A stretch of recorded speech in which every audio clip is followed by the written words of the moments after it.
Assalamualaikum, selamat pagi. Salam sejahtera. Anda sedang menonton Malaysia Hari Ini, edisi 5 Mei 2021, Rabu bersamaan dengan 23 Ramadan 1442 Hijriah. Anda bertemankan kami, saya Sofia Nur Solihatun. Dan saya Hanif Miswar menemani anda untuk pagi ini dan kita harapkan agar anda terus memulakan pagi dengan semangat yang baru, hari yang ceria. Walaupun semalam mungkin ada beberapa pengumuman yang masih lagi diperkatakan sehingga sekarang, kan kita perhalusi satu persatu insya-Allah nanti. Tapi itu esoklah akan bermula Perintah Kawalan Pergerakan, tapi diharapkan juga kepada kalian yang terkesan maupun yang tidak terkesan agar kita bertenang terlebih dahulu, kita ikuti dan kita baca terlebih dahulu, fahami segala proses ataupun apa sahaja SOP yang akan diterapkan nanti. Semalam dah juga diberitahu sedikit berkaitan dengan SOP Hari Raya, itu yang paling banyak diperkatakan Sofia. Betul. Sofia pun maksudnya beraya mungkin tak boleh nak merentas daerah lah ya. Ya, yang menjadi kegusaran saya dan keluarga adalah mungkin ialah tak boleh nak merentas daerah. Tapi inilah dia, mungkin sedikit sebanyak yang menjadi kegusaran ramai adalah ia agak mengejut. Tapi mengejut daripada segi pengumuman, tapi tidak mengejutkan sekiranya kita boleh melihat kedua-dua sinonimnya. Kes semakin meningkat, adakah kita sepatutnya membenarkan pergerakan untuk beraya? Dan sudah disebutkan Perintah Kawalan Pergerakan akan bermula esok 6 Mei sehingga 17 Mei 2021. Jadi kami mengharapkan agar ini sesuatu yang kita telah pun lalui dan ini satu tempoh yang memang sedikit sukar, tapi kami harapkan agar anda melihat jauh lagi, ini adalah untuk keselamatan kita semua. 6 daerah secara spesifiknya terkesan. Betul, di Selangor dan itunya antara kerana kes meningkat. Banyak sekali yang berkatakan perlu, ini antara tindakan perlu dan kita semua faham sebenarnya. Bersedia sebenarnya dah set dalam mental pun. Cuma apabila diumumkan tu perlu ada tindakan dan juga reaksi lah. Dan antara yang memberikan reaksi tak boleh merentas negeri, daerah, balik beraya juga adalah sahabat kita, Fadli Yahya. Apa khabar kawan di sana? Itulah dia. Saya pun tengah merancang macam mana. Tapi memanglah telah memang tak ada jalan kan? Tak boleh, tak boleh. Terpaksa akur dengan 6 daerah. Saya pun termasuk dalam kawasan Petaling. Kalau ikutkan memang impian semua orang lah untuk pulang ke kampung, jenguk ayah bonda dan sebagainya, tapi tak kesampaian disebabkan kita pun masih lagi berjuang untuk memutuskan rancangan COVID-19. Betul. Di samping kita juga harus mengawal juga keinginan untuk memuat naik apa jua aktiviti dilakukan untuk menyakitkan hati orang. Sekadang kita ni nak buat sesuatu tapi bimbang, ada yang terluka, ada yang sensitif dan sebagainya. Tapi kalau anda berada di kawasan yang dibenarkan, moga-moga dan janganlah membangkitkan kemarahan pada orang-orang yang diuji dengan kawalan atau maksudnya pergerakan yang terbatas dan sebagainya. Okey. Hanif di mana? Di Kelang ya? Di Kelang ya. Saya berada dalam satu daerah yang samalah. Maksudnya memang itu memang perancangan dari awal pun. Untuk dan ini 6 daerah yang dikenakan PKP bermula esok 6 Mei hingga 17 Mei, ada 6 daerah secara keseluruhannya. Dan kalau anda ada mungkin perlu ke satu tempat untuk ujian ataupun untuk vaksinasi sebagainya, tak perlu membawa sebarang surat polis. Betul. Sebaliknya hanya tunjukkan di telefon anda bukti yang anda telah pun berdaftar dan juga menerima notifikasi yang anda perlu ke satu destinasi. Yang saya ini juga harus diperluaskan kepada mereka yang ada ujian-ujian kesihatan. Sebab kita pun masih lagi menantikan sama ada kelonggaran. Sebab bila berlaku PKP biasanya amat ketat. Tapi sekarang ini saya perhatikan negeri tertentu memang dibenarkan lagi masih untuk operasikan bazar Ramadan dengan kawalan yang lebih ketat. Tapi itulah dari segi pemantauannya perlu saksama dan perlu holistik lagi lah. Sebab kita pun PKP tapi banyak sektor yang dibenarkan operasi, jadi perlu ada penjelasan yang lebih mendalam. Sekali lagi, rentas daerah tidak dibenarkan, apatah lagi rentas negeri, dan ini adalah pecahan setiap kawasan dalam daerah-daerah yang terbabit. Dan so tentunya sekiranya kalau anda mempunyai kecemasan atau perlu bekerja, kepada para majikan anda perlu sediakan surat kepada staf-staf anda ini untuk memastikan mereka boleh ke tempat kerja. Sekiranya ia perlu, kalau tak perlu, asalnya pergerakan memang perlu dibataskan sama sekali. Dan inilah dia nanti kita nak kongsikan. Kami harapkan agar anda semua kekal kuat dan janganlah kita tidak cakna dengan kawasan-kawasan tertentu yang tak boleh kita rentas ataupun lalu. Ada juga yang cuba-cubalah kan untuk merentas negeri ataupun daerah dalam arti kata. Okey, ini antara infografik yang dipamerkan juga berkaitan dengan daerah-daerah masing-masing. Kalau kita perhatikan wilayah Persekutuan Kuala Lumpur masih lagi belum dikenakan Perintah Kawalan Pergerakan. Kita harapkan agar kes makin turun juga di situ. Tapi ibarat terkepunglah dengan daerah-daerah di Selangor yang dikenakan Perintah Kawalan Pergerakan. Jadi memang perlu satu proses yang seragam, yang sama supaya aktiviti keluar masuk, sebab kita masih lagi boleh dibenarkan bekerja. Jadi perlu tahu jugalah yang mana boleh masuk. Tapi saya nak puji juga ada beberapa majikan yang telah pun mengeluarkan kenyataan berkenaan dengan arahan untuk kembali bekerja dari rumah ataupun hanya 30-40% saja staf yang dibenarkan untuk ke ofis ataupun ke pejabat. Jadi di situ mereka dah ambil tindakan proaktif yang sangat cepat dalam memberikan sedikit kelonggaran kepada pekerja-pekerja mereka untuk menyantuni PKP bermula. Adakah diberi arahan sekiranya seorang itu berada di zon merah, zon PKP, tetapi bertugas dikatakan di Putrajaya? Sebab sebelum ini memang Putrajaya tak dibenarkan masuk kalau berada daripada zon merah kan. Jadi orang pun masih lagi menantikan penjelasan. Sekitar di Sepang, dekat sangat dengan Putrajaya, dan juga itulah kawasan Cyberjaya itu kan termasuk dalam daerah yang sama. Sebab itu kan zon industri, zon penting. Jadi macam mana penjelasannya? Terutama di kawasan Kuala Lumpur yang okeylah kan memang bersempadan. Betul. Adakah jelas nanti adakah mereka ni boleh ulang-alik suka hati je, sebab kalau nak kawal semua memang tak boleh. Macam mana tu juga agak mencabar juga, ada agak kompleks juga. Betul, sangat kompleks. Macam rakan saya sendiri, dia duduk di Ampang tetapi dia bekerja di Bandar Permaisuri. Ampang Selangor ke Ampang KL? Ampang Selangor. Okey. Kerja di Bandar Permaisuri Ceras Kuala Lumpur. Jadi bagaimana, adakah merentas itu dibolehkan atau tidak? Sebab ada kedai yang tak bagi masuk kalau kita pada zon merah. Ya. Dia macam pelik juga kan. Jadi macam semua orang dalam keadaan yang keliru. Ini tak boleh ya. Ini penting untuk kita dapatkan maklumat yang lengkap. Jadi saya rasa panduan itu perlu dikemas kini. Kalau sebab orang semua dalam keadaan yang bertanya-tanya, jadi di mana nak rujuk? Sebab ada laman web yang tidak dikemas kini dengan teliti. Tak perlu pergi jauh lah, Sofia Petri. Jadi Kita pun berada di seberang saja. Ke PKP di 6 daerah ini, adakah dibenarkan aktiviti untuk rakaman? Sektor industri kreatif bagaimana? Betul. Ada jawapan? Belum lagi dikeluarkan. Belum lagi. Maksudnya Macam mana orang yang sedang akan diketahui menjadualkannya? dalam tempoh masa ke semasa dan Tapi dikabarkan hari ini. agak bimbang juga kepada mereka yang menyodorkan kenduri ya, sebaik tamat tempoh PKP ini. Jadi sama ada perlu batalkan atau macam mana? Sebab mereka takut sekiranya teruskan juga katakan 2-3 hari selepas tarikh tamat PKP. Macam mana? Takut nanti rancangan itu tergedal disebabkan ada lanjutan PKP. Kita harapkan perincian yang secepat mungkinlah untuk memudahkan kita semua. Baik, kita akan melihat pula angka yang terkini setakat semalam. 3,120 kes baru dengan jumlah kumulatif kes pada ketika ini anda boleh lihat di situ 420,632 kes dan 23 kematian. Itu ada angka kematian yang sangat tinggi ya Hanif. Betul, dan semalam catatkan juga kes sembuh yang tinggi juga, itu kita sedia maklum, tetapi yang perlu kita gusarkan adalah kes kembali kepada angka 3 di pangkat hadapan tersebut dengan jumlah kes kematian tinggi, jumlah ROI ataupun kadar kebolehjangkitan juga semakin meningkat di Malaysia, apatah lagi dengan beberapa negeri yang mencatatkan tinggi daripada kadar purata.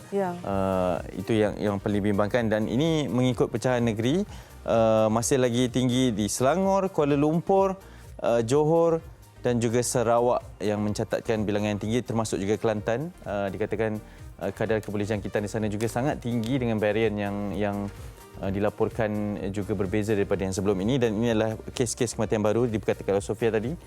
Sangat ramai semalam yang dilaporkan dengan 23 kes kematian baru dan pecahan-pecahannya.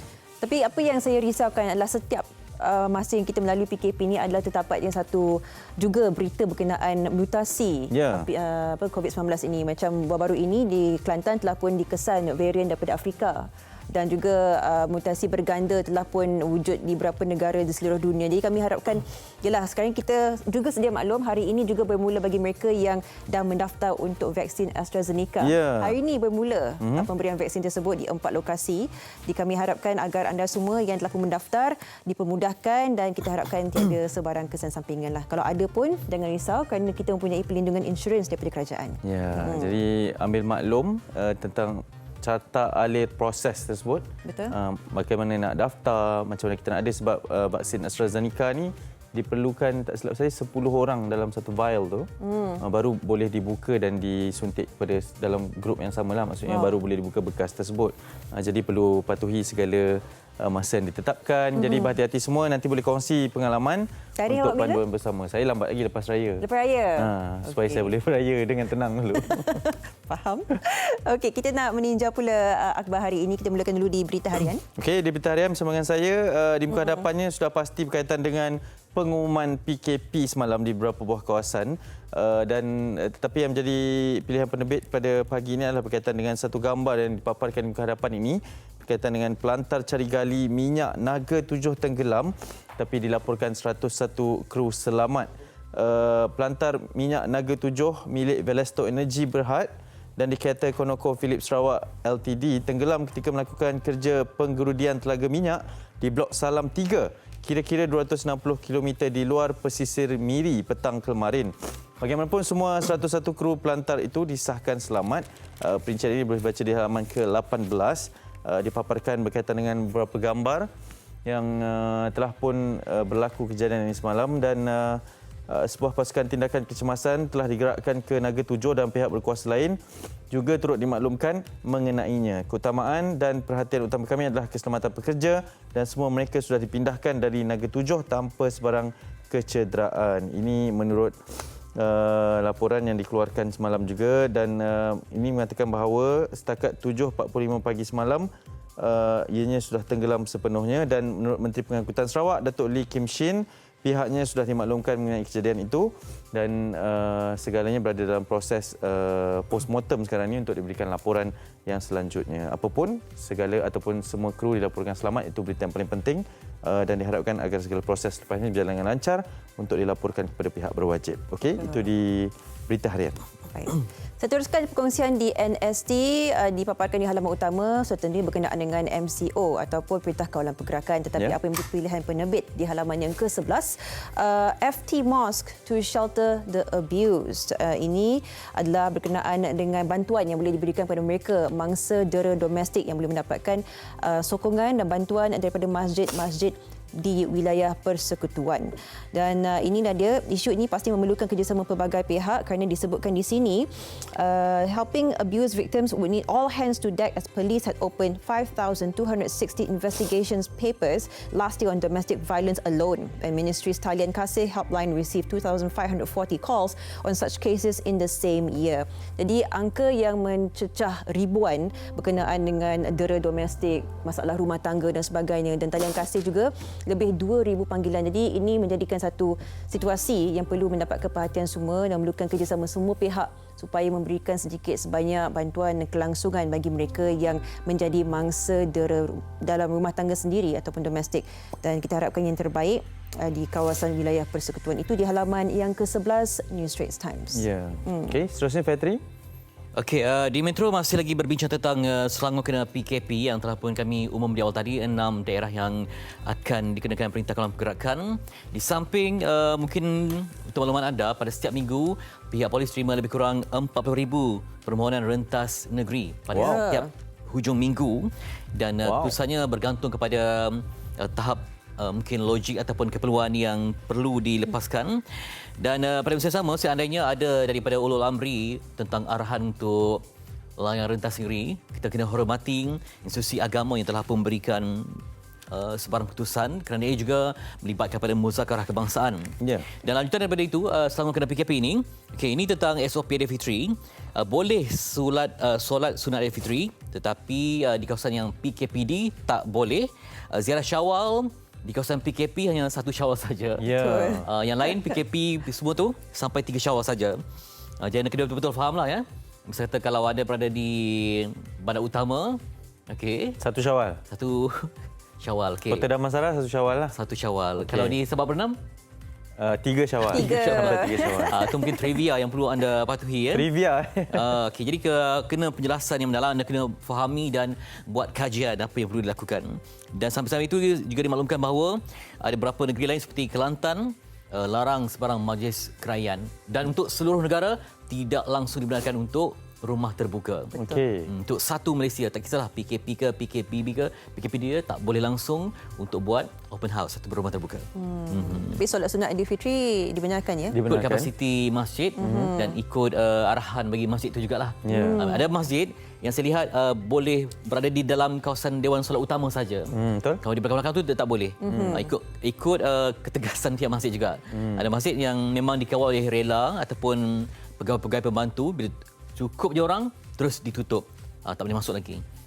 Itulah di situasi semasa, termasuklah dengan solat fardu. Itu situasi yang kita alami untuk Syawal untuk tahun yang kedua 2021. Situasi semasa 7 lagi hari menjelang Syawal kan, ini antara ialah yang perlu kita hadapi bersama. Anda bukan berseorangan, diharapkan agar anda terus kekal positif walaupun semalam mungkin dah rasa negatif sikit. Hari ini adalah hari yang baru, kita teruskan hari kita dengan penuh semangat positif. Saya gusar juga bila cakap kekal positif tu. Kenapa? Maksudnya Sukar, ya? Tak, sebab positif kan COVID kan bukan. sangat sinonim dengan positif. Tapi positif dalam perkara ini. Okey, kita nak berhenti seketika selepas ni banyak perbincangan terutamanya berkaitan dengan pembangunan kesihatan mental kanak-kanak menjadi tumpuan kita di Malaysia hari ini. Berhenti seketika, jumpa lagi selepas ni.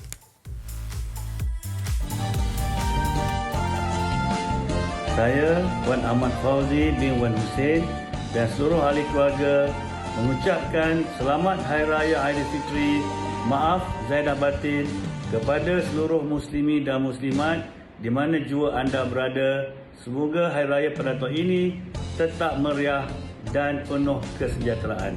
Assalamualaikum, kami wakil daripada AB Family ingin mengucapkan Selamat Hari Raya Aidilfitri. Maaf zahir dan batin.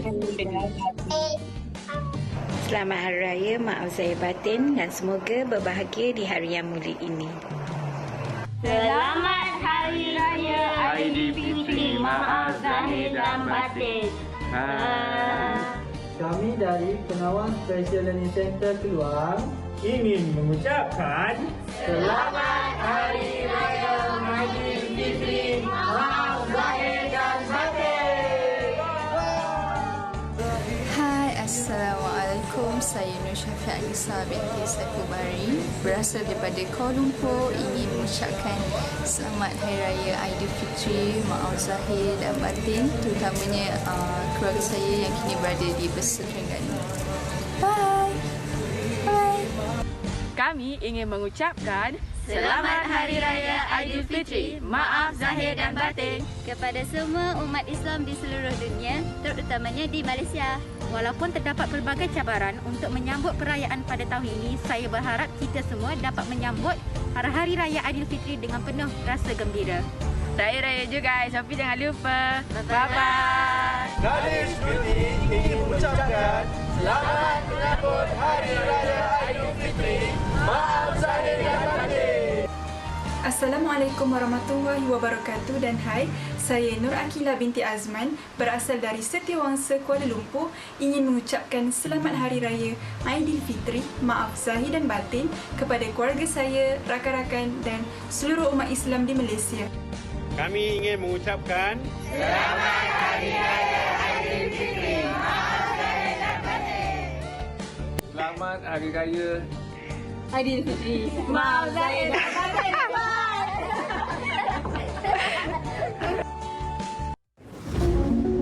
Ketika ini pihak berkuasa terus memperketatkan sekatan jalan raya di beberapa lokasi seluruh negara. 8.30 pagi di sekitar Plaza Tol Jalan Duta ini, aliran trafik di sini adalah lebih tinggi dan pengukuran kedalaman air ini bukan hanya untuk marine activities tapi secara langsung adalah untuk defense, keselamatan pelayaran. Sebab tu zaman dulu kebanyakan cawangan hidrografi ini di bawah tentera laut.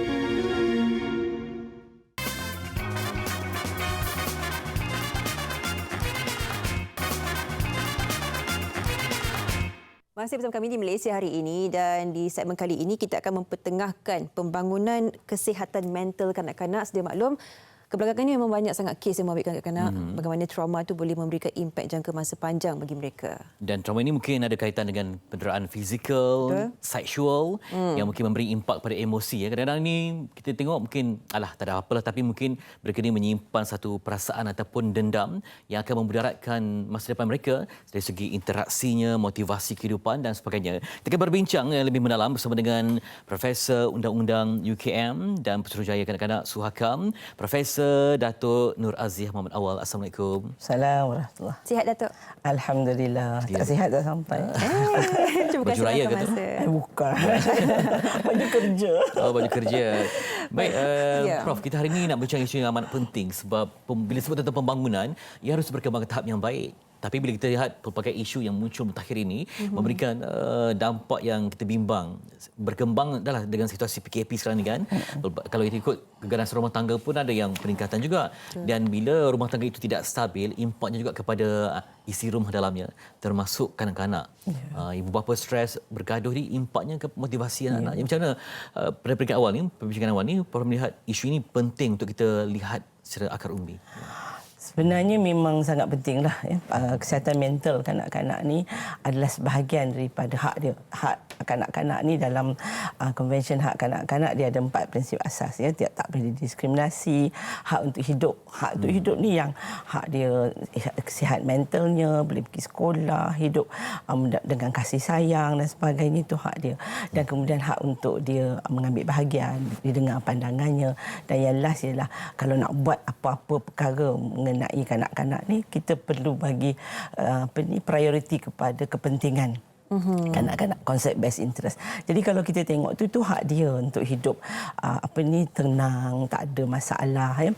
Jadi kalau kita tengok, saya rasa kita tengok data baru ni dalam kajian tinjauan kebangsaan kesihatan dengan mobiliti 2019 ya, didapati 424,000 kanak-kanak mengalami sakit mental ya, mengalami gangguan mental. Di Malaysia tu hampir 500,000. Jadi bagi saya tu satu kajian dan sangat membimbangkanlah ya kalau nak diikutkan. Dan kemudiannya kalau ditengok Persatuan Pengguna Pulau Pinang pun kata 9.5%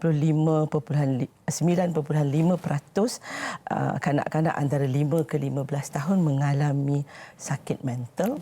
Dan kemudiannya daripada 9.5 tu 8.8 dari luar bandar dan 9.2% adalah daripada B40 punya.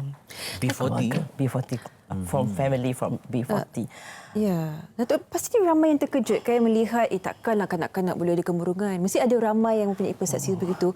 Dan sedangkan kita melihat sekarang ni, kalau kita boleh mempunyai perbincangan terbuka lah, banyak isu. Contohnya isu spot check height. Dan sebelum ni mempunyai satu kes di mana seorang kanak-kanak 9 tahun bunuh diri. Dan banyak lagi 9 tahun. Baru jadi, lagi 16 April yang lalu. Jadi bagaimana kita nak melihat situasi ini di mana mungkin terdapatnya beberapa babak dalam kehidupan mereka yang memberikan impak jangka masa panjang?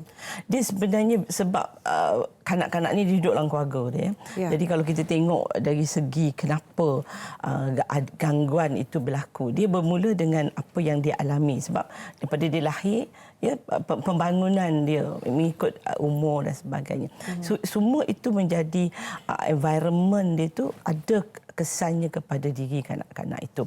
Jadi bila kita misalnya kalau keluarga itu yang ibu bapanya rajin bercakaran, ya, banyak kalau dalam terminologi mahkamah syariah ni banyak syikah, banyak pergaduhan. Jadi yang itu memberi kesan kepada anak itu dari segi mentalnya. Dan kemudiannya kita faham masa PKP ya, kita dapati bahawa ini datang daripada Kementerian Wanita sendiri. Ada naik tu 2.5% ya isu gangguan emosi itu, penderaan emosi dan juga penderaan seksual yang naik semasa PKP tahun 2020. Jadi itu sangat, dan penderaan fizikal tu turun sikit, tetapi yang dua ni sangat bagi saya. Dan bila dia diganggu secara seksual, itu lagi mengganggu emosi dan mentalnya. Prof, kalau misal kata orang dewasa, dia ada akses untuk hubungi talian kan. Betul. Kanak-kanak ni yang tak ada telefon pun tak ada. Jadi dia hanya apa yang ruang yang mereka ada sebenarnya. Kadang mak bapak pun memang stres, katakan yang hilang kerja, yang mungkin ada konflik mungkin konflik hubungan suami isteri kan. Jadi mereka ni nak ke mana? Jadi itu yang saya rasa di Malaysia ni kita memang adalah kalau Kementerian Wanita ada talian 1599 dia talian kasih. Dan saya di Pejabat Pesuruhjaya Kanak-kanak memang dah minta lah dan menyatakan kepada menteri supaya talian ni, sebab talian ni digunakan secara rambang sebab semua orang akan telefon talian itu, adanya penderaan dan sebagainya. Dan kita perlukan talian khas untuk kanak-kanak. Simple number, kalau kanak-kanak boleh, sekarang ni kanak-kanak pakai gadget kan, kalau dia boleh tekan 999, kalau dia kena nombor dan sebagainya, dia boleh membuat aduan. Ini bagi kanak-kanak yang umur 5 ke atas. Tapi bagi yang the voice of the voiceless, bagi saya kanak-kanak yang kecil ya, yang tak boleh prasekolah, yang even kalau kita tengok data penderaan kepada bayi sangat tinggi. Betul. Juga.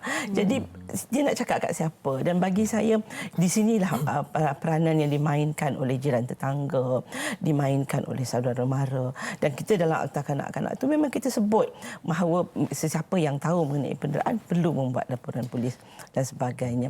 Dan baru ni kita juga bincang ahli masyarakat dan Menteri ada menyebut akan meminda akta itu untuk memastikan ahli masyarakat juga ada tanggungjawab untuk membantu kanak-kanak seperti ini untuk membuat aduan. Jadi gangguan mental ni sebenarnya ibu bapa lah orang yang paling penting yang boleh mengesan kalau gangguan mental ataupun kesihatan mental ini didapati daripada luar. Misalnya kalau kanak-kanak tu kat sekolah kan, dia akan menunjukkan. Tapi kalau gangguan itu berlaku kerana penderaan ataupun perkara-perkara yang berlaku dalam rumah tangga itu, dia sama ada ibu atau bapa yang perlu dapat melihat perangai kanak-kanak. Kalau Prof lihat tadi golongan B40 itu, bagaimana pula kategori pendidikan ibu bapa? Mungkin kalau ada ibu bapa yang, kalau minta maaf kalau yang terpelajar, mungkin dia ada cara untuk adik tuliskan apa luahan jiwa. Bagi golongan yang mungkin terdesak, duit pun tak ada macam mana lah, ada masa untuk itu semua kan. Bukan itu saja. Saya rasa bagi kumpulan-kumpulan yang anaknya mengalami stres ni, terutama PKP ni, ibu bapanya stres dan kadang-kadang ibu bapa yang mengenakan menyebabkan anak itu stres. Yang itu juga menjadi masalah. Dan sebab itu saya katakan tadi, seluruh masyarakat itu ada tanggungjawab terhadap kanak-kanak. Kita kena ingat anak-anak ni amanah Allah pada kita. Betul. Dan kita perlu saling membantu sebab dia tak ada siapa nak mengadu.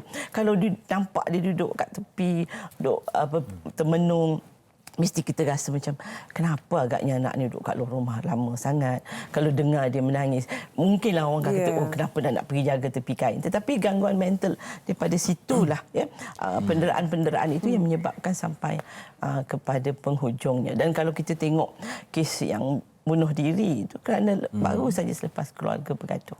Jadi itu saya rasa sangat memberi kesan. Datuk, boleh disimpulkan apa yang terjadi kepada kesihatan mental seorang kanak-kanak ini adalah daripada faktor di sekelilingnya, keluarga yang terdekat. Dan juga yang terdekat ni adalah, boleh kita tekankan di sini adalah persekitaran di sekolah dan sebagainya. Jadi kita semua manusia kan, guru-guru, tenaga pengajar juga tertekan. Ini adalah tempoh yang sukar untuk semua.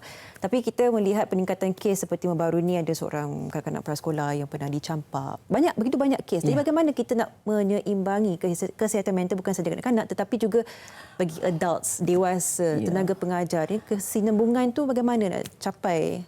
Saya rasa kita Malaysia dalam bajet yang baru telah membuat peruntukan 344 juta untuk kesihatan mental. Tapi saya rasa itu mungkin perlu lebih banyak. Kita tak cukup pakai psikiatris pun. Kalau kita tengok WHO punya data, dia 1 kepada 10,000. Maknanya satu psikiatris boleh look into 10,000 rakyat. Kita di Malaysia 1.27 kepada 100,000. So maknanya kita memang kurang dari segi siapa yang nak menjaga, nak bawa anak ni ke mana dan bagaimana anak-anak ini yang mengalami gangguan mental ini boleh dipulihkan. Sebab itu mesti ada. Dan bagi saya sebagai kanak-kanak, dia ada hak kepada kesihatan mental itu, the servis perkhidmatan. So kita perlu adakan di semua hospital-hospital kerajaan. Dan jika kanak-kanak itu didapati mengalami, saya ambil contoh paling mudah, dia di sexual abuse, diganggu secara seksual, sama ada di sekolah ataupun di rumah.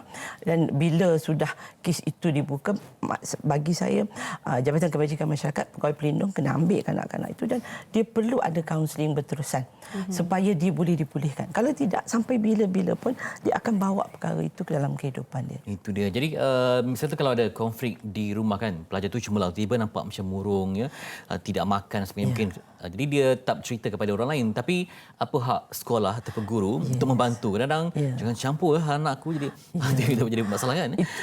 Betul. Sebab bagi saya guru sangat penting, peranan guru itu. Dan saya sangat gusarlah, agak bimbang bila baru-baru ini ada banyak isu mengenai guru.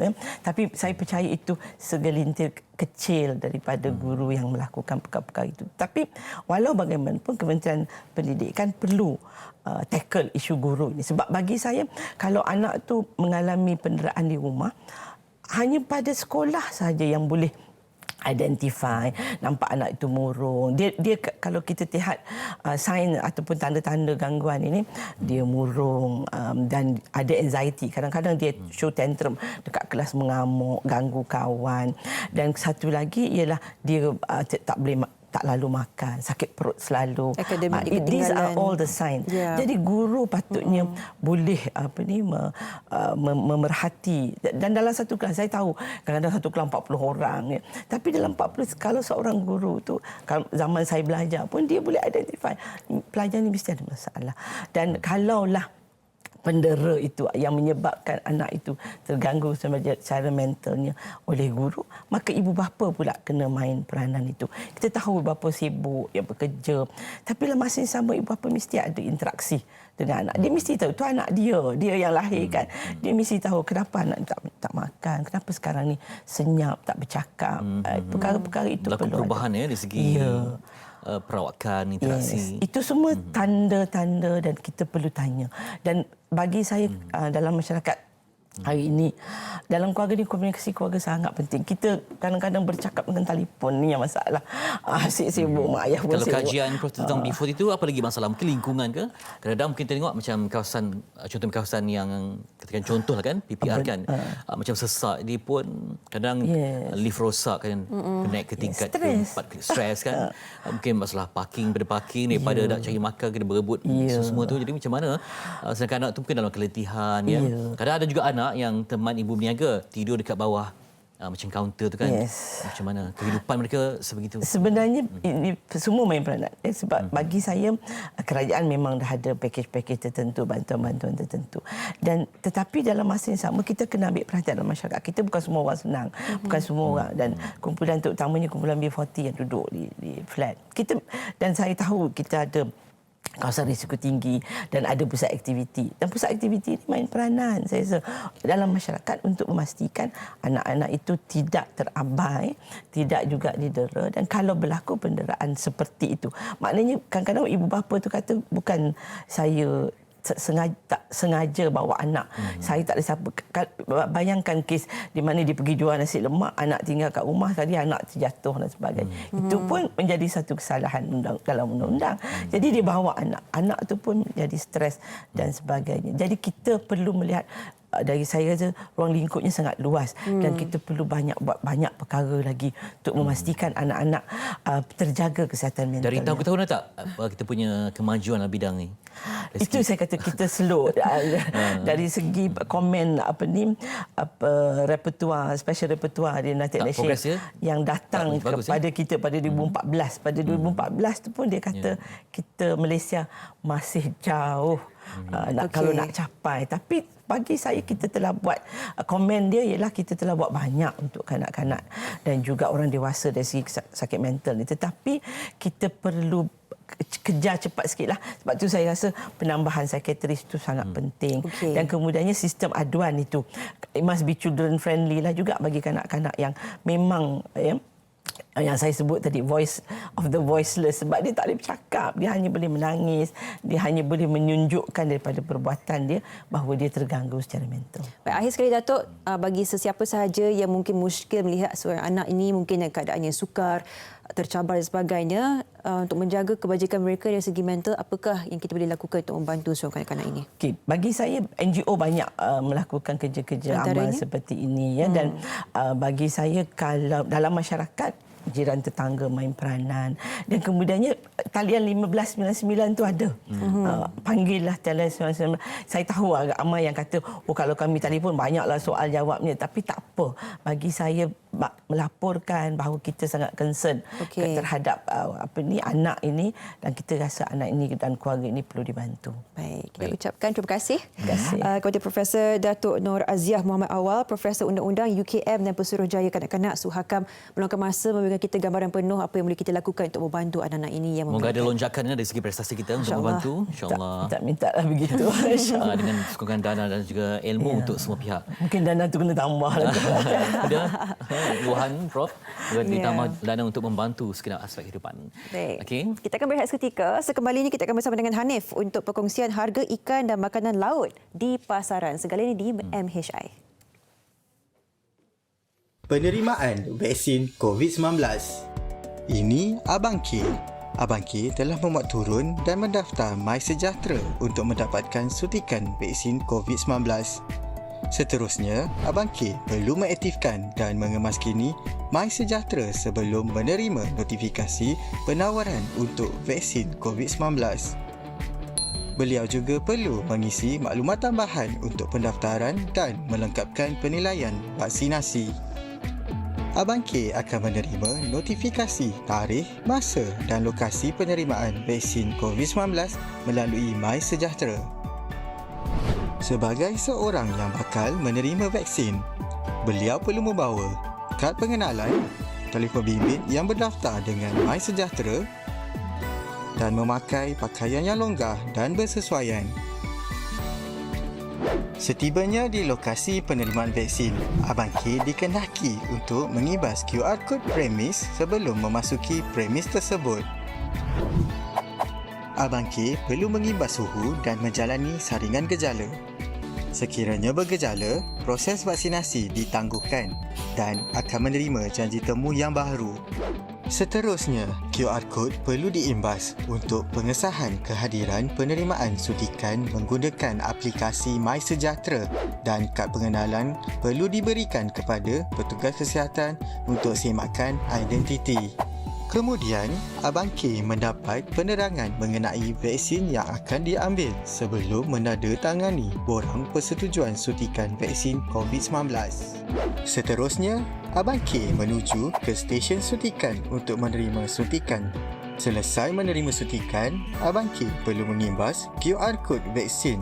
Setelah disuntik, Abang K perlu menunggu selama 15 hingga 30 minit di stesen pemerhatian. Sebelum pulang, petugas kesihatan akan menyerahkan kad vaksinasi. Abang K juga akan menerima pengesahan penerimaan vaksin melalui MySejahtera. Abang K mendapat notifikasi peringatan untuk pemberian dos kedua vaksin COVID-19 3 hari sebelum tarikh janji temu yang ditetapkan. Selepas menerima dos lengkap, Abang K akan menerima sijil digital melalui MySejahtera. Vaksin selamat, berkesan dan berkualiti. Lindung diri, lindung semua.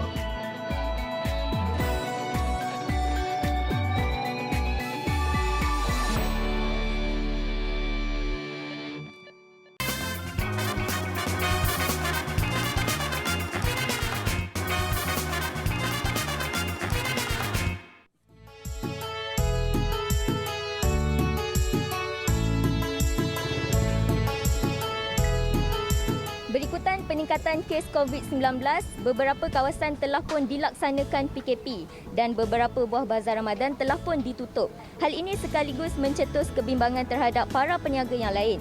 Saya berada di Bazar Stadium Shah Alam bagi mendapatkan pandangan daripada para peniaga di sini. Menurut Chef Amar Al-Ali, salah seorang peniaga di sini, biarpun dengan keadaan pengunjung yang ramai, penjagaan SOP adalah perkara penting bagi memastikan bazar di sini kekal beroperasi.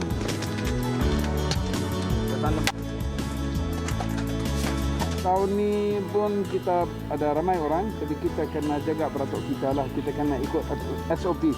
Walaupun rakyat kita tak mau dengar SOP ke apa-apa, tapi kita kena keluar dari kerja kita dan kita jaga tolong jarak 1 meter. So selalu kita kena keluar dan kita kena remind yang orang peratuk.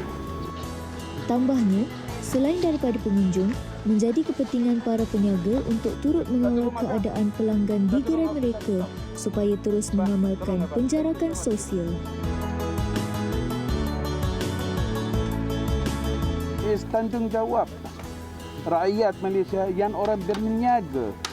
Macam mana dia nak ikut SOP, macam mana dia nak disiplin semua yang customer dia. Because most of the time, apa yang saya nampak bila kita pergi bazar lain, yang orang berniaga, he don't care. Bila government sudah tutup, rakyat bising. Bila government buka, rakyat langgar.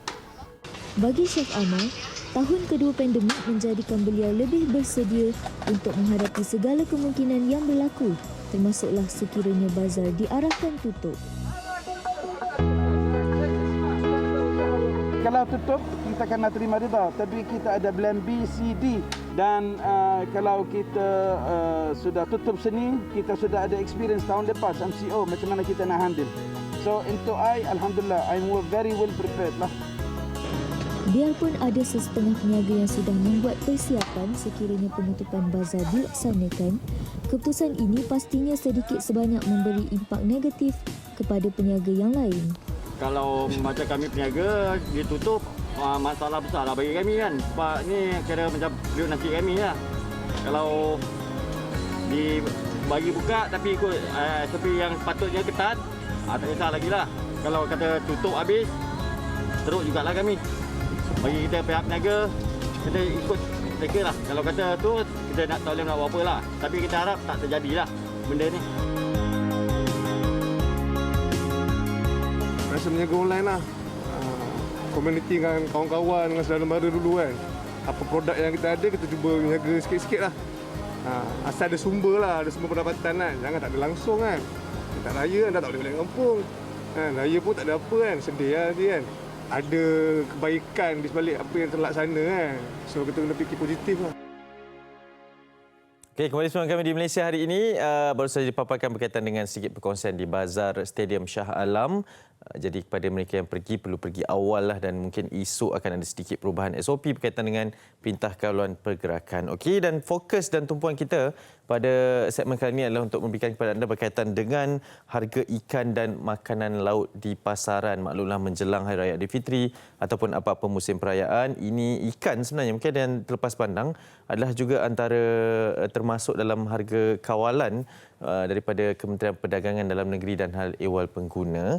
Untuk itu kita ingin berbicara dengan lebih lanjut berkaitan dengan bagaimana sebenarnya untuk mengawal harga ikan di pasaran. Adakah ianya betul-betul terkawal ataupun sebaliknya. Untuk itu bersama dengan saya secara panggilan video adalah Encik Azrin Shah Ismail, Pengurus Besar Persatuan Nelayan Kebangsaan Nikmat, telah pun bersama dengan kita. Assalamualaikum, selamat pagi. Waalaikumsalam Manif. Ya. Selamat pagi. Apa khabar? Sihat-sihat Alhamdulillah. Apa khabar Encik Azrin? Alhamdulillah sihat. Ya, yang pertama terima kasih kerana sudi bersama kami di Malaysia hari ini pada pagi ini. Mungkin fokus perbincangan kita adalah berkaitan dengan harga ikan di pasaran. Pada ketika ini realitinya bagaimana dengan kawalan harga ikan di pasaran? Secara general harga ikan ni kalau ikutkan memang sentiasa terkawal lah. Kerana ikan ni merupakan satu bahan mentah yang dia ada banyak faktor lah yang menyumbang kepada harga tersebut. Kalau ikutkan harga ikan tu dia ada faktor dalaman dan luaran lah yang mengawal harga ikan kan. Contohnya macam ikan ni, kalau ikan di laut ni kita ni tak boleh nak kawal pasal dia kuasa Tuhan saja. Maknanya selain daripada itu sebabkan musim tengkujuh dan sebagainya, ia akan mempengaruhi pengeluaran ikan daripada laut tu. Terusnya dia akan direct lah kepada permintaan lah. Maknanya pengguna tu kalaulah ketika orang kata macam contohlah bulan terang sebagainya, ikan tu didaratkan kurang. Bila kurang tu permintaan tinggi, secara automatiknya harga ikan tu akan sedikit naik lah. Okey, baik. Dan sekarang ini menjelang musim perayaan, kita faham ada beberapa harga kawalan yang telah pun ditetapkan di pasaran.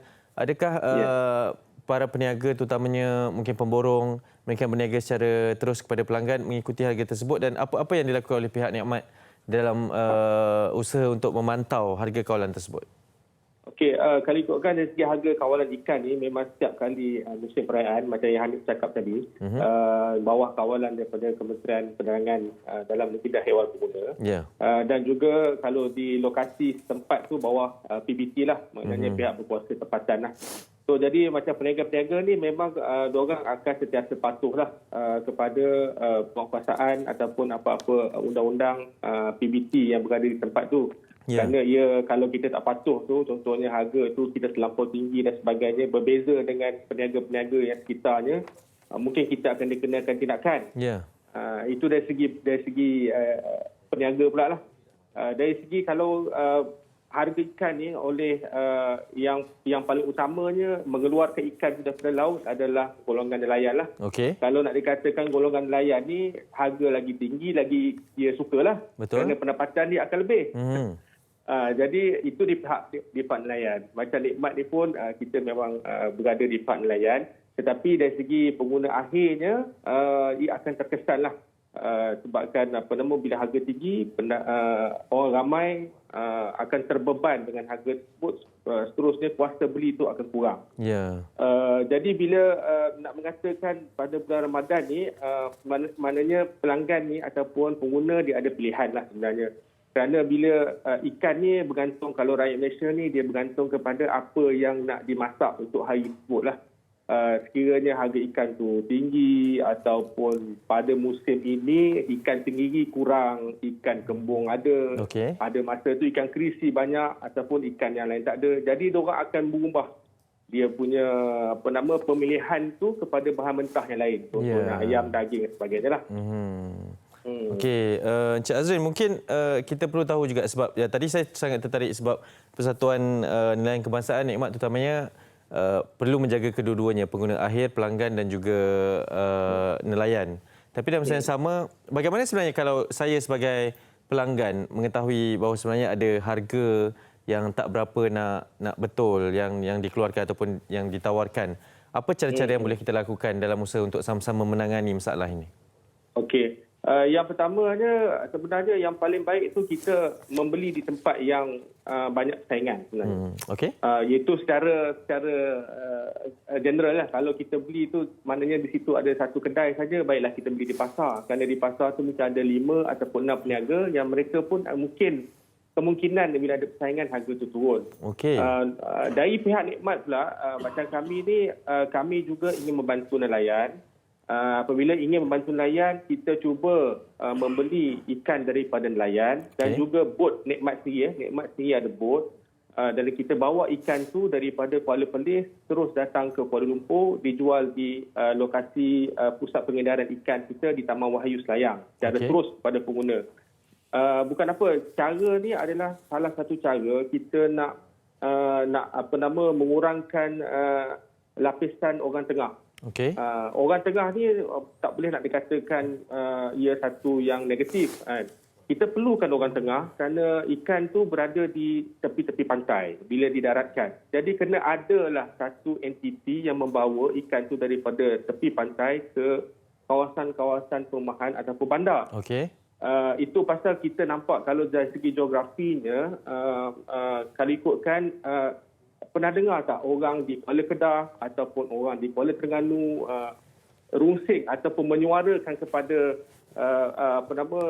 kepada orang luar bahawa ikan itu terlalu mahal. Jarang kita dengarlah rentetan daripada rungutan daripada orang-orang di tepi pantai ni, Kincan, Pulau Selangor sebagainya. Selalunya yang menyuarakan harga itu mahal adalah berada yang di tengah-tengah. Betul. Sebagai contoh di Putrajaya, di Kuala Lumpur, kerana ia lebih daripada 50 kilometer untuk mendapatkan betul-betul ikan segar daripada tepi pantai. Jadi dalam 50 kilometer radius tu kemungkinan ada 2 ataupun 3 orang tengah membawakan ikan itu untuk sampai ke destinasi akhir kepada pengguna.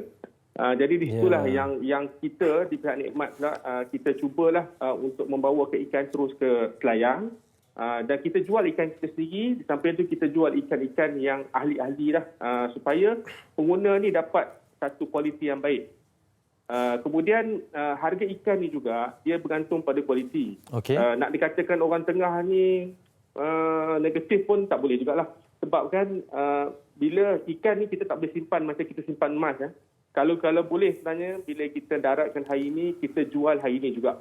Sebabnya harga dia akan berubah kurang 20% ataupun 30% pada hari yang kedua dan hari yang ketiga. Jadi merugikan peniaga tersebutlah. Ya, betul. Ini satu informasi yang sangat menarik jugalah sebab kita faham baru kita tahu sebenarnya proses untuk dari lautan nak didaratkan tadi cakap ada juga dari Kuala Perlis membawa ke Kuala Lumpur kan untuk diberikan kepada pelanggan. Jadi terima kasih banyak di atas informasi yang diberikan Encik Azrin. Diharapkan agar segala urusan dan juga kawalan ni dapat terus dipantau agar dapat manfaat bersama bagi semua orang, insya-Allah. Ya, insya-Allah. Boleh, insya-Allah. Kita jumpa lagi nanti, insya-Allah. Okey Hanif, terima kasih banyak. Encik Azrin Shah Ismail, Pengurus Besar Persatuan Nelayan Kebangsaan ataupun Nikmat yang bersama dengan kita.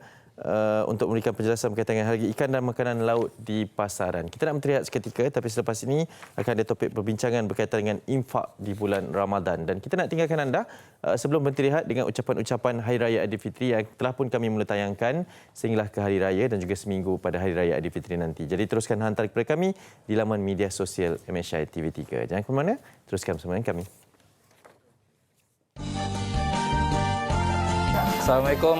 Saya Inspektor Muhammad Ikram bin Cik Muhammad Razali, Pegawai Teknikal 2 Kapal Ronda PSB 1 daripada Markas Operasi Pasukan Polis Marin, Lah Datu, ingin mengucapkan Selamat Hari Raya Aidilfitri, maaf zahir dan batin kepada keluarga yang jauh di Terengganu dan sahabat anda yang mengenali diri. Assalamualaikum, selamat malam. Saya Sarjan 128477 Muhammad Azmi bin Hasan ingin mengambil kesempatan di bulan Ramadan yang mulia ini untuk mengucapkan Selamat Hari Raya Aidilfitri kepada ahli keluarga saya yang tercinta, rakan-rakan yang mengenali diri saya dan semua rakyat Malaysia dengan ucapan Selamat Hari Raya Aidilfitri, maaf zahir dan batin.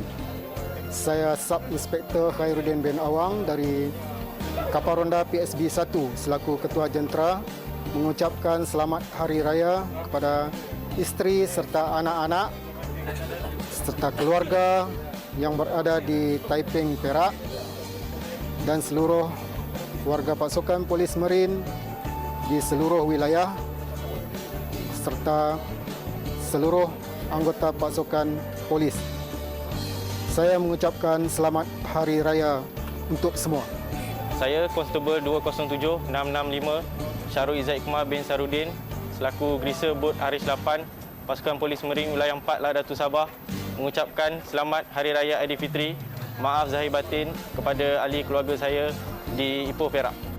Kami dari Unit Selam dan Pos Pulau Tabawan, Pasukan Polis Marin Wilayah 4 Sabah mengucapkan Selamat Hari Raya Aidilfitri, maaf zahir dan batin. Demikian ucapan buat yang tersayang yang dirindui, dugaan untuk Syawal kita di tahun yang kedua. Di saat diuji dengan pandemik, teruskan bertahan. Tapi jangan tahan niat untuk sedekah sebagai infak, sebagai saham akhirat yang akan mengalir di syurga. Untuk itu saya akan bersama dengan seorang yang saya amat saya hormati, pendakwah selebriti yang tak asing lagi, Ustaz Hanafi. Sihat ya Ustaz? Alhamdulillah sihat. Ini kunjungan kali kedua dia Masya ya untuk tapi dengan misi yang amat penting sekali untuk menghidupkan ataupun mengajak anda untuk berinfak dan sedekah untuk Masjid Ar-Raudah As-Sakinah. Jadi sebagai pemukadimahnya mungkin dapat Ustaz terangkan apa mungkin hala tuju sekarang ini dan perkembangan tentang pembinaan Masjid Ar-Raudah As-Sakinah ya.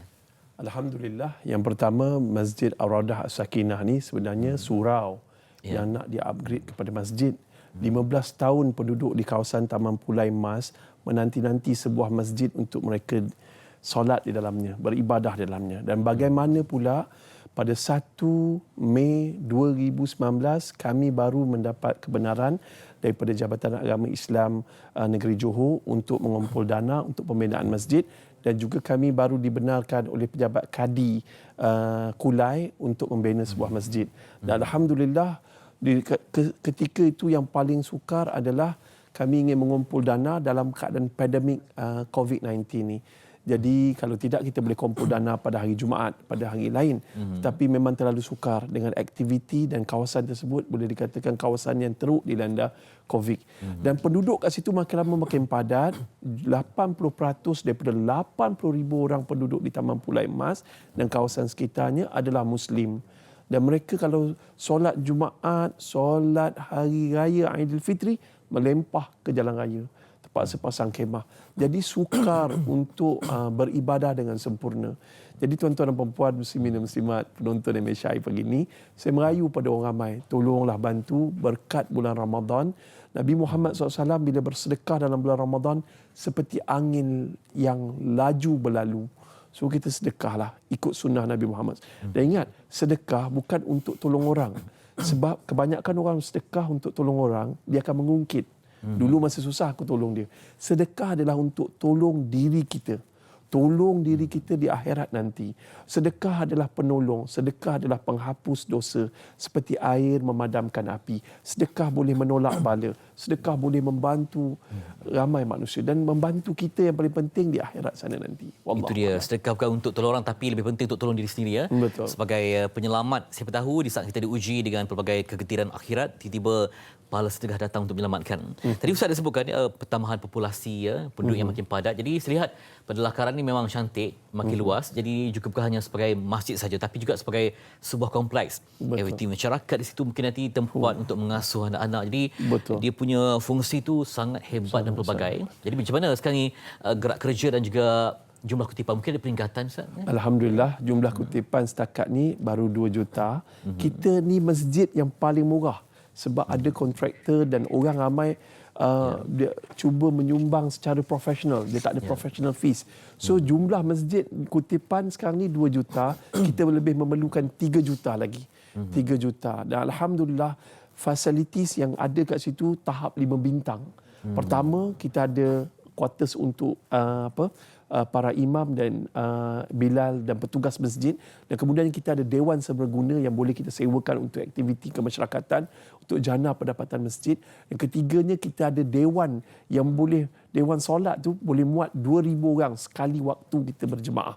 Dan kemudiannya kita ada kelas pengajian apa semua ni, masya-Allah memang banyaklah facilities yang ni. Ada juga taska untuk rawat untuk membantu warga Mas duduk seketika. Wallahu alam.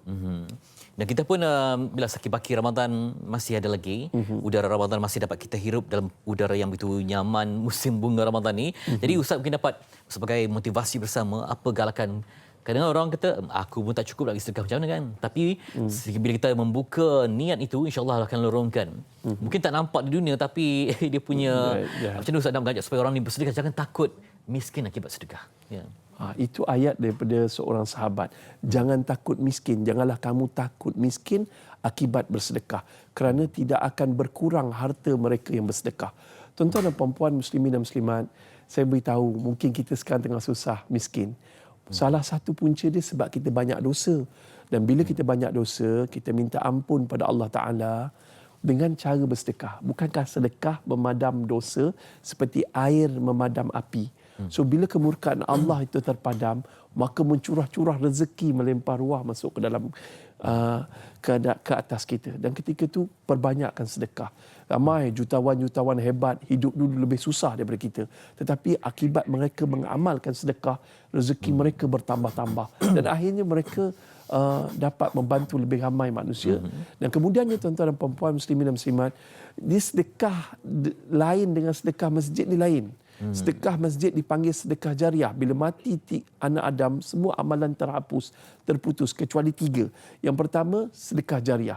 Sebab semua orang mampu sedekah. Untuk dapat anak yang soleh, diletakkan ketiga. Sebab nak dapat anak, bukan semua orang dapat anak. Sedekah pada masjid ni, setiap orang yang semayang dalam masjid tu kita dapat pahala.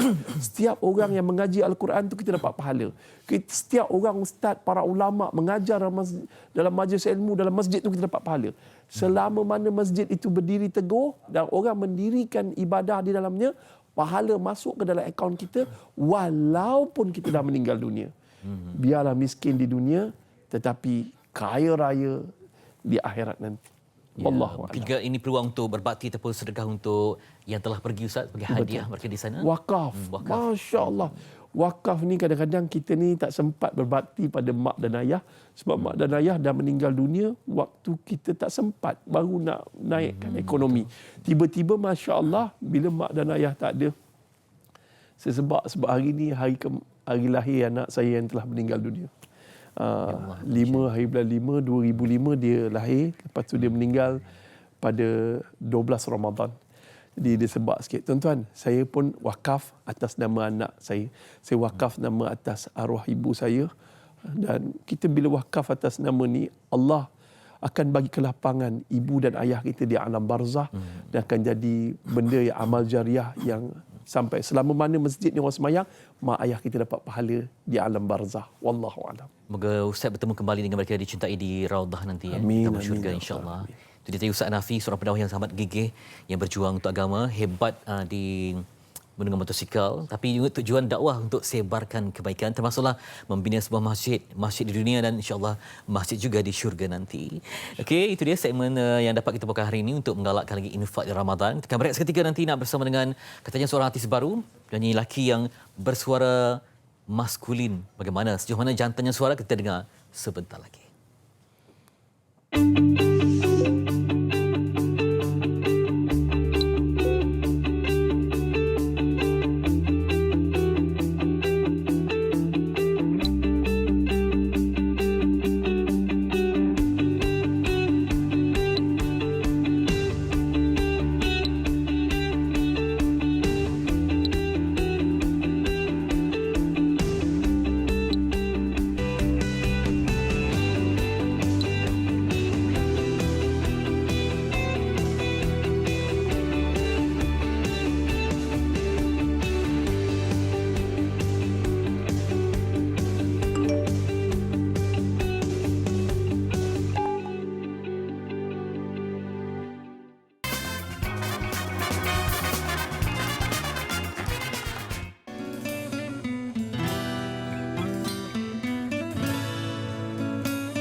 Jangan nangis. Apa khabar? Khabar baik. Sedih betul ya. Itu dia. Ya, ada tisu. Berkenalkan diri kepada bakal peminat. Ya. Nama saya Muhammad Faris. Ya. Orang panggil dia dikenali sebagai Faris Kamel. Umur 29 tahun. Awak bukan anggota, bukan? Bukan. Oh, sebelum ni apa profession? Oh, saya senior designer. Oh, designer. Saya designer. Macam mana boleh menyanyi? Cerita dia maksudnya tawaran lah yang saya dapat. Mula-mula saya nyanyi sebenarnya kat Uptown. Waktu tu suka-suka je. Sebab nyanyi karaoke kan? Ya, betul, karaoke. So, tapi tak sangka pula waktu tu team production baru rekod seni pun ada waktu tu. Maksudnya diorang baru lepas lunch lah. Maksudnya baru lepas promosikan diorang punya artis yang sebelum saya lah. Lepas tu masa yang sama diorang dengar, tiba-tiba diorang rasa berminat. Diorang rasa bagi diorang macam something yang rare. Suara, kata diorang suara. Waktu tu nyanyi lagu apa? Waktu tu nyanyi lagu Datuk M. Nasir, Suatu Masa. Oh, okey. Nyanyi. Cuba. Saya? Lain jadinya. Tak ada bakat juga. Tak boleh. Masa dia dah, lagu dia. Suatu masa cuba nyanyi sikit. Bagaimana aku mula dan apakah kata-kata yang indah tu diabadikan. Wow. Tapi suara awak memang begini, bercakap pun begini. Kan, apatah lagi menyanyi kan? Suara besar kan? Bass, orang cakap bass. Jadi ini adalah single pertama. Ya betul, single pertama saya. Yang perdana lah, Terluka. Ya betul. Ceritakan sikit cerita dia pasal. Kenapa nyanyi sampai nangis ke sebab ada kaitan cinta ke apa? Sebenarnya sebab lagu ni bagi saya satu yang semua orang pernah lalui impact sama. Dia bagi kita satu macam impact yang setiap manusia yang kita lalui sekarang. Sebelum ni kita ada pengalaman pahit. So pengalaman, tapi sebenarnya pengalaman itu adalah mengajar kita untuk lebih dewasa. Dan lagu ni sebenarnya dihasilkan dan dicipta oleh Abah Ad sendiri. Adalah tujuan untuk kongsi pada semua apa yang kita rasa. Tapi apa-apa pun ingat Allah ada, satu. Kedua, hidup mesti diteruskan. Walaupun sakit macam mana pun. Ataupun awak pernah diduga dengan terluka? Sebelum ni pernah lah. Siapa tak pernah? Ya, semua orang pernah. Semua orang pernah. Sofia bagi nasihat sikit. Jangan cerita dekat Petri, nanti jadi lagu lain. Tapi sekarang bahagia ke? Masih mencari ke? Bahagia. Bahagia. Oh, bahagia, alhamdulillah. Susah tak? Apa nyanyi lagu ni? Aris Ariwatan ke pernah? Lamunan Terhenti. Dululah, okey. Kenapa tiba-tiba? Aris Ariwatan? Tak, suara dia kategori yang macam tu lah. Suara yang besar. Gitu kan. Maksudnya sebelum ni awak memang biasa buat persembahan? Waktu sekolah dulu sebenarnya saya buat lebih kepada keroncong sebenarnya. Keroncong? Minat awak memang ke arah yang sebegitu ke? Genre saya sebenarnya lebih suka kepada lagu-lagu lama. Klasik. 80-an, 90-an. Ya Klasik. ke? Lepas tu idola saya macam Abah Ad sendiri. Lepas tu Datuk M. Nasir. Datuk Jamal Abdullah. Ibn Reza. Orang-orang yang terlama. Okey, tapi ke suara macam ni sesuai juga dengan lagu Brori. Betul. Okey. Macam Marco Bublé. Nak minta cuba. Datang Malaysia kena nyanyi tak boleh. Bulan sabit yang jatuh di pelantaran, bintang redup tanpa cahaya gemintang, langkah tanpa arah, sesat di jalan yang terang. Aku yang terlena dibuai pelukan dosa. Okey, sama lagu Jerat boleh? Harvey Malaiholo. Betul. Itu sih. Okay, tu betul bukan? Janganlah suruh saya pula. Awaklah. Okey. Awak yang minta lagi macam nyanyi di mana-mana tempat ke? Basking ke ada? Tak. Tak ada. Tak ada. Cuma cakap satu lagi ya, sebelum ni kita dah biasa nyanyi open public apa semua, tapi sekarang kan pusing COVID, so nak kena. Ya. Habis kau penyanyi kat rumah je kau.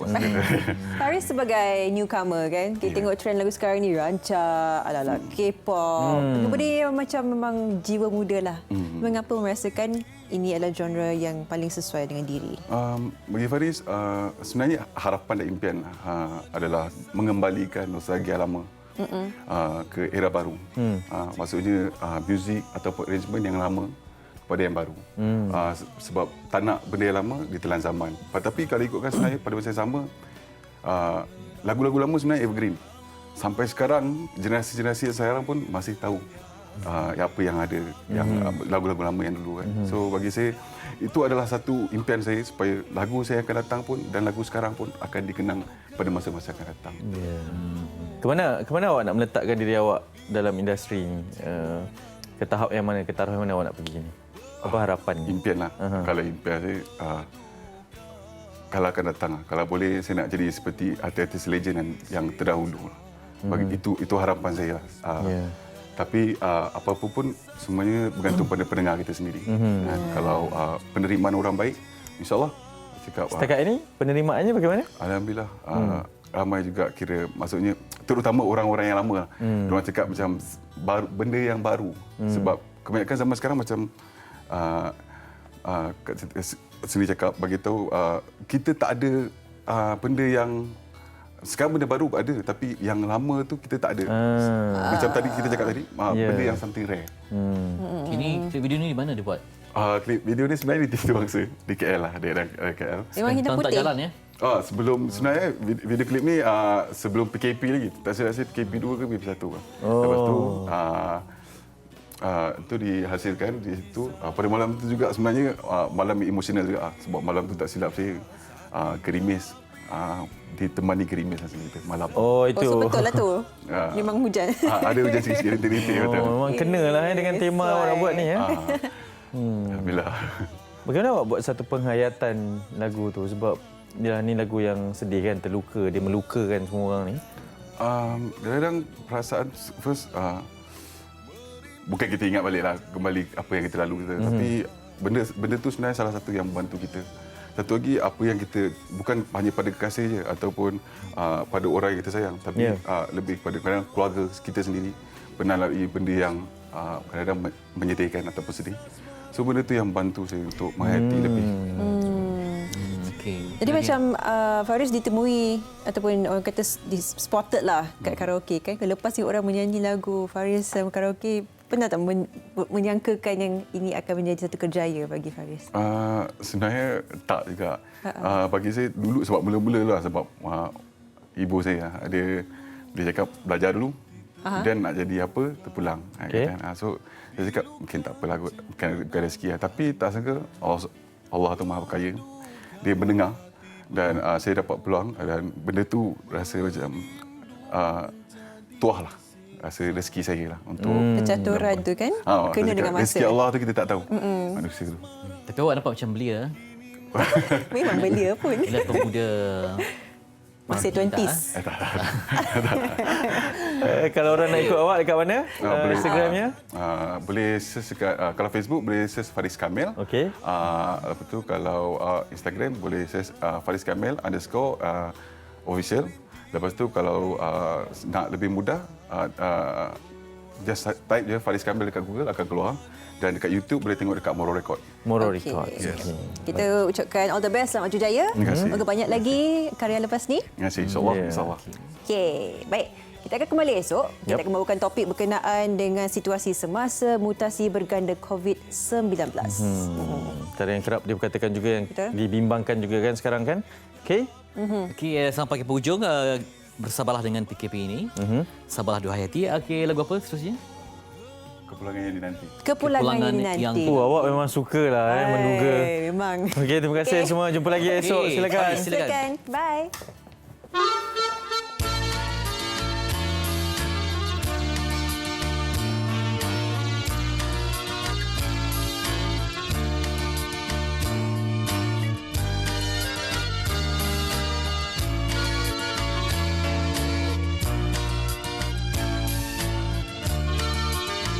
Bergema suara tabir di angkasa, selembut bayu menyerap ke dalam jiwa. Betapa hatimu terharu menyambut anakmu kembali. Terbayang senyuman di malam yang sepi, pulangnya anakmu di pagi yang murni.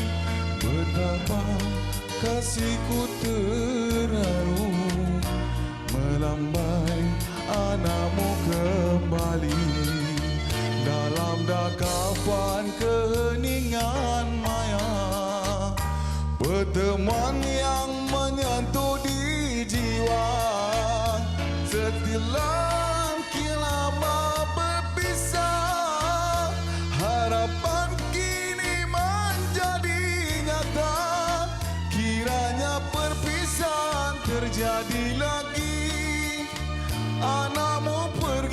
mencurahkan bakti, duamu seiring selalu, semoga bertemu kembali.